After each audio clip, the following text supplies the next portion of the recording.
Assalamualaikum warahmatullahi wabarakatuh. Saya Abdullah Lemetaila. Di sini saya akan menjelaskan tentang refleksi selama perkuliahan akhlak tasawuf. Oke, ada beberapa poin. Yang pertama yaitu ada dasar, tujuan dan manfaat ilmu tasawuf, ada madhab aliran tasawuf, ada ajaran-ajaran dalam ilmu tasawuf, ada pengertian sejarah dan aliran tarekat, ada hubungan tasawuf dengan pendidikan, ada juga tasawuf di Indonesia dan neosufisme. Oke, kita akan mulai dari yang pertama yaitu dasar, tujuan dan manfaat ilmu tasawuf. Ilmu tasawuf adalah cabang dalam Islam yang fokus pada penyucian jiwa dan pendekatan diri kepada Allah melalui pengendalian hawa nafsu dan pembentukan akhlak mulia. Dasarnya sumber dari Al-Quran dan Sunnah serta pengalaman spiritual para ulama sufi. Tujuannya adalah mencapai makam ihsan, beribadah seolah-olah melihat Allah Subhanahu wa taala.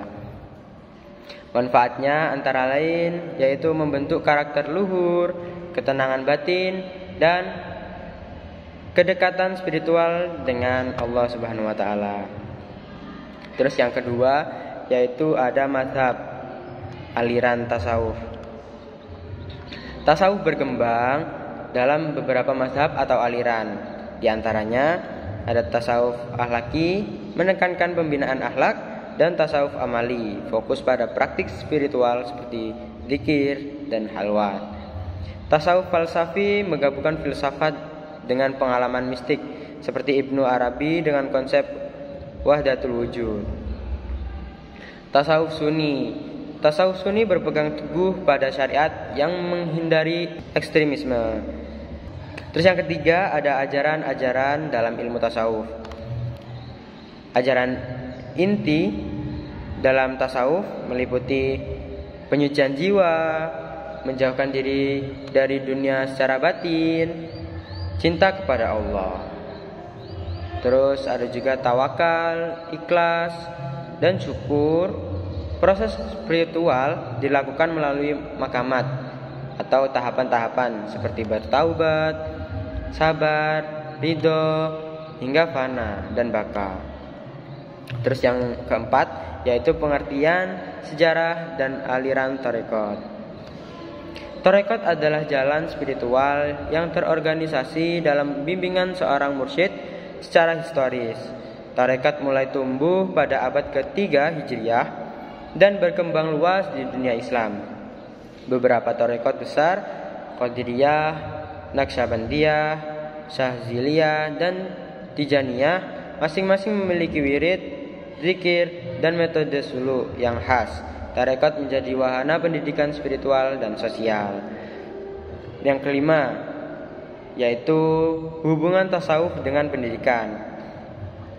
Tasawuf memiliki peran penting dalam dunia pendidikan, menanamkan nilai akhlak dan etika spiritual, membentuk karakter siswa melalui pendekatan hati. Strategi tasawuf dalam pendidikan seperti keteladanan, kontemplasi, muhasabah, dan kesadaran diri. Dalam relasi dosen dan mahasiswa, tasawuf mendorong kasih sayang, adab, dan ketulusan. Teknologi pendidikan juga bisa diarahkan untuk membangun kesadaran spiritual melalui konten yang membina rohani. Yang terakhir yaitu ada tasawuf di Indonesia dan neosufisme. Di Indonesia, tasawuf berkembang pesat sejak masa Wali Songo yang mengajarkan Islam melalui pendekatan sufistik, lembut, adaptif, dan kultural. Berbagai tarekat tumbuh seperti Qatariyah, Qadiriyah, wa Naqsyabandiyah, dan tarekat Halwatiyah. Neosufisme muncul sebagai respon modern terhadap tantangan zaman. Ciri neosufisme menekankan spiritual yang aktif dan sosial, bukan sekedar uzlah. Neosufisme seperti Nukolis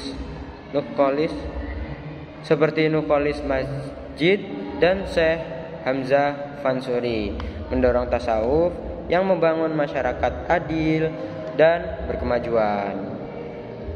Kesimpulannya yaitu ilmu tasawuf bukan hanya tentang hubungan personal dengan Tuhan, tapi juga berdampak pada pembentukan akhlak, pendidikan, dan kehidupan sosial.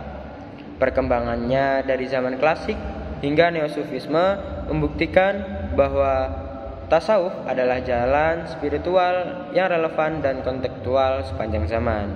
Itu saja dari saya. Kurang lebihnya mohon maaf. Wassalamualaikum warahmatullahi wabarakatuh.